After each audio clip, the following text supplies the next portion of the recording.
आज मैं आपको बताने जा रहा हूँ कि सेक्सुअल हरासमेंट क्या है और ये कौन सा लॉ है और इसमें क्या क्या सज़ा हो सकती है। दोस्तों, मैं काफ़ी देर बाद चैनल पे आया हूँ क्योंकि थोड़ी सी प्रॉब्लम हो गई थी, थोड़ी मेरी हेल्थ की प्रॉब्लम थी। इसकी वजह से मैं चैनल पर नहीं आ सका, तो इसके लिए क्षमा चाहता हूँ। तो सेक्सुअल हरासमेंट का जो लॉ है वो 2013 में पास हुआ और इसको कहते हैं posh, protection of women from sexual harassment. और इसमें क्या है कि यदि कोई इंस्टीट्यूट, कोई ऑर्गेनाइजेशन, कोई कंपनी या कोई सोसाइटी ऐसी है जिसमें 10 या 10 से ज़्यादा एम्प्लॉई हैं,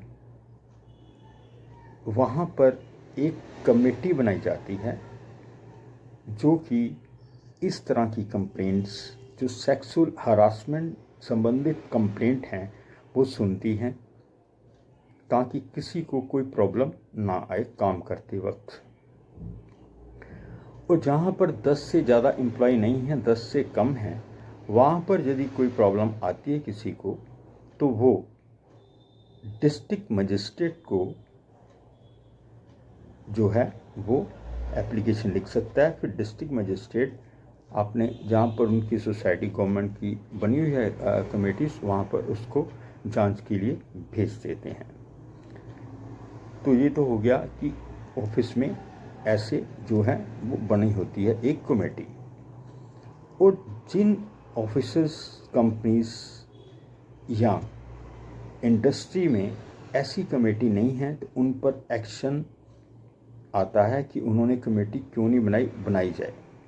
ठीक है, उन पर एक्शन आता है।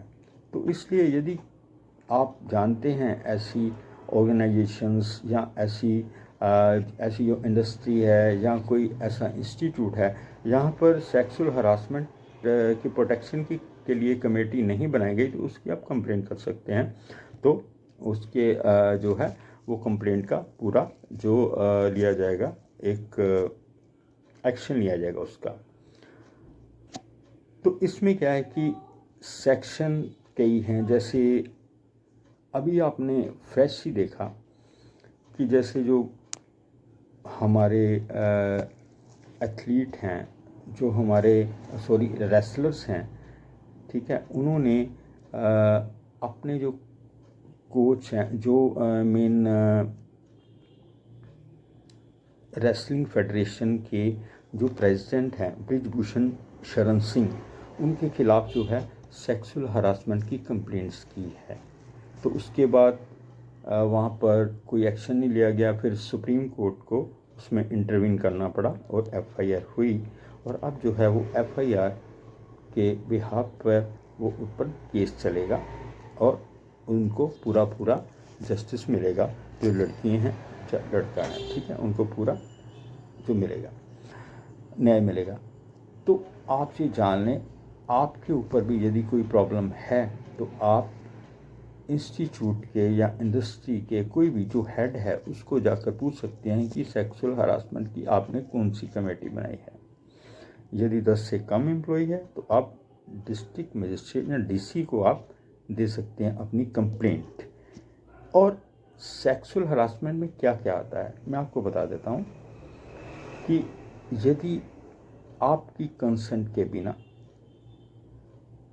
आपको कोई छूता है, आँखों में गलत इशारे करता है आँखों से, या कोई और गलत गेस्चर्स करता है, या आपको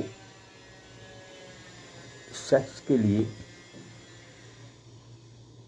कहता है, आपकी कंसेंट नहीं है, आपको छेड़ता है, किसी तरह का भी कोई भी ये बात करता है, तो वो सारा सेक्सुअल हरासमेंट में आता है।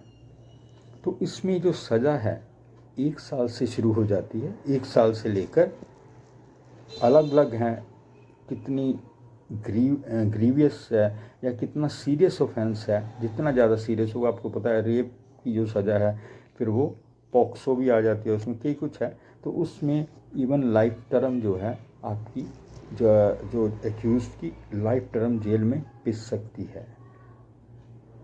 ये डिपेंड करता है कि उसने एक्यूज ने किस तरह का ऑफेंस किया है। तो ये है सेक्सुअल हरासमेंट, इसके बारे में मैंने आपको बताया और भी मैं आपको बताता रहूँगा। अब मैं रेगुलर यहाँ पर अपने चैनल पे आऊँगा और जो नए नए कानून हैं, अब क्या है कि कल ही जो भारत सरकार है उन्होंने इंडियन पिनल कोड में, क्रिमिनल प्रोसीजर कोड और एविडेंस एक्ट में इनके नाम भी अलग रख दिए हैं और इनमें कई संशोधन किए हैं, कई सेक्शन बीच बीच में एंटर किए हैं, कई रिपील किए हैं। तो वो सारा भी आने वाला है। जब एक्ट बन जाएगा तो वो भी मैं आपको बताऊंगा।